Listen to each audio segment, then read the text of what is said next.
New subway ads in New York City have renewed the debate in America about religion and God. So I thought this would be a perfect time to bring in the stars of Collision, a new documentary on religion and atheism. Christopher Hitchens, self-proclaimed anti-theist and author of God is Not Great, and Pastor Douglas Wilson, evangelical and author. Welcome to the show. I saw the movie, and I really enjoyed the movie very much. It's very, very interesting. But I don't want you two to just rehash the debates, okay? Okay, we won't. All right, because I want you to make me understand where you're at, and people who are watching the show. Because, you know, so, okay, let's start with you. Can you give me, just in a nutshell, Pastor, a case for God? Okay. That God exists. One of the things I would want to do is ask about where your starting point is. Who has the burden of proof? So does a Ford automobile have the burden of proof of demonstrating that there was a Henry Ford or that there wasn't? Who has the burden of proof? And a lot of this debate is actually scrambling for the high ground of who has to do the proving, who has to do the maintaining, who carries the burden of proof.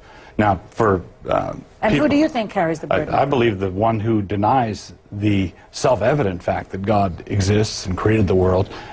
I think that is the person who has the burden of proof. You say it's self-evident? Yes, self-evident to those who believe. Those who believe. Those who don't believe, you know, if you watch this movie, Collision, it's sort of like watching diving competitions in the Olympics. The Romanian judge comes up with a completely different score, you know, 2 points, 10 points. So this is the sort of debate where atheists go to it and they think Christopher carried the day, and believers go to the debate and they think that the Christian guy did great. There may not be a solution to this, well, no, I think there is one. I mean, and I can't avail myself of the almost beautiful circularity of Pastor Wilson's argument. And I wouldn't want to shirk any burden of proof or disproof, but it does seem to me that if someone says, if I don't agree with them, I might be condemned to eternal punishment, and that snakes talk, virgins bear children, and dead men walk, that extraordinary claims do require extraordinary evidence. What atheists say is not that there is no God. We couldn't possibly prove that. We say there's never been any evidence, and there's never been a convincing philosophical argument that there is such an entity. In fact, we say there is no supernatural dimension. The natural world is much more wonderful. But you don't, Pastor, it's enough in itself. You don't really believe that snakes talk and that Noah had all those animals on the boat, do you? Yeah, I believe the Bible. I'm a Christian, so I believe the Bible. But it sounds like you're too intelligent to really believe that literally. I understand your faith, but that animals, all those animals were on the boat? Well, come on. Come on. We're animals, and we talk. That's a fact. We're primates. And we talk. Yeah. By the way, that's an advance of where Presbyterianism used to be. They used to say we weren't primates. Now we know. Now everyone agrees we are. Now everyone agrees we evolved. Now everyone agrees that the cosmos is created by an explosion, probably without us in mind. And we're very likely not the object of a divine design. Okay. It might be more modest to think that we aren't. All right. One of the things I would want to maintain is that Christians aren't going to make any headway by trying to split the difference between faith and unbelief. If you have unbelief and faith, and you split the difference, you just get a muddled form of faith or a muddled form of unbelief. I'm not interested in trying to dilute the Bible to make it acceptable to people. So if I'm a Christian, then I do what Jesus says, believe what he taught, and that sort of thing. That's what a Christian should do. What about this idea of Jesus, Christopher? You don't buy it at all, I take it. Well, I don't think he was the Son of God. You don't? No, I don't think his mother was I don't think his mother was a virgin, and I don't think he died and was resurrected or revived or resuscitated. None of that. None of that. And even if he was, by the way, any of those things, he would only have that in common: virginal birth, miraculous circumstances, mysterious death, with many, many other mythological figures. It wouldn't prove, even if it could be proved, wouldn't prove his doctrines were true or moral or ethical, which I don't think they are. Does it surprise you to know that Einstein probably believed in God? That's pretty surprising. No, I absolutely know that the contrary is true. Well, Einstein wrote very, very clearly he was a pantheist, or possibly a deist.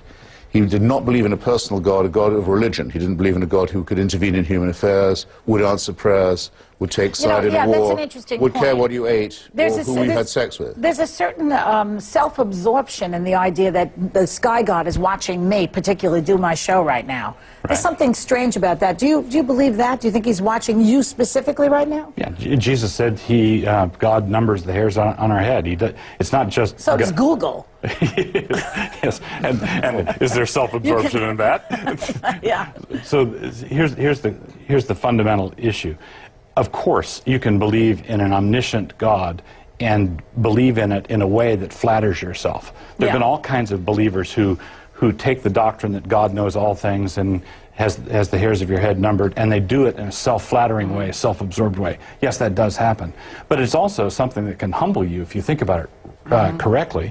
It helps put everything in perspective. Okay. It makes you too humble. Okay, it makes you into a servant. It makes you say, I'm just a plaything of God's will. We're going to come back, and I want to hear more about this and more about the Ten Commandments and whether we really need the Ten Commandments to be good people. So hang on tight. When we come back, we'll do more of this. Why are we created sick, created diseased, according to Pastor Wilson? It's against freedom, it's against inquiry, it's against science. This is a wicked cult, and it's high time we left it behind. That was Christopher Hitchens making his blistering case for atheism in Collision, a documentary pitting Hitchens against Pastor Douglas Wilson. I'm back with the star debaters. So let's talk about the Ten Commandments, for example. Right. Do we really need the Ten Commandments to be good people? I mean, I know not to murder somebody. I didn't need to be raised Catholic, even though I was, to know that. Right. Part of the problem that we come up against is that we have been inculcated in the Ten Commandments, the tenets of the Ten Commandments for many centuries, and then we kick the ladder away. We've climbed up to this height, kick the ladder away, and say, look how high we are.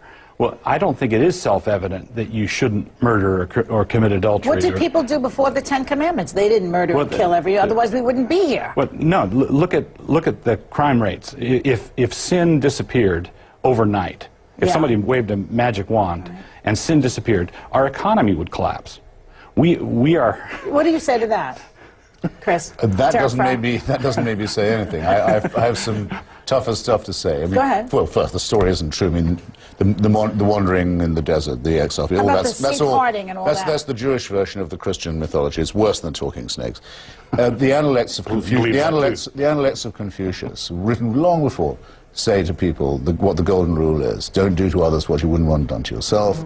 The first 3 or 4 commandments are all saying you must fear someone you love, a heavenly dictator. They're not moral at all.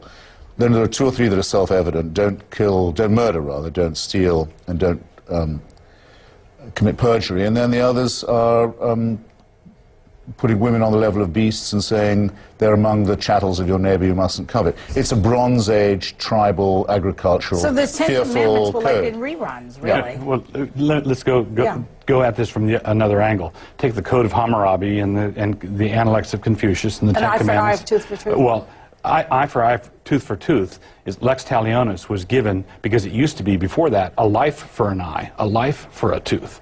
All right, strict justice was imposed to keep these things from escalating out of control. But the reason you have all these codes enforced by armies and police departments and that sort of thing is because people don't obey them naturally and spontaneously. What do you say to that, Christopher? For example, there is no commandment against genocide. There's no commandment against slavery, very common at the time, and no commandment saying parents should respect and be nice to their children. Why is this? Because in the next chapter, the so-called children of this terrifying God who exacts compulsory love are going to be ordered to commit genocide against the Amalekites and the Midianites and the Moabites. They're going to be ordered to enslave them, and they're going to be ordered to kill all their children in the name of God. That's not very don't nice. Have a commandment. That's not very Christian. So this is completely relativistic. Yeah. By the way, I read somewhere where I saw it in the it's a wonderful film, by the way, which I'll keep pushing for you. Good for you. That you were spanked, and yes, that's not very nice to spank a child. Why do you think that's a Christian thing to do? I was the kind of child that needed it. Oh, all kids say that, and it's so wrong to spank a child, and it's so not Christian. And you can get to like it. No, I know. There's a lot of repercussions. Christopher, Pastor Wilson, thanks. Collision premieres in New York on Wednesday and in L.A. Thursday. The DVD is available exclusively at Amazon.com. We'll be back in a minute.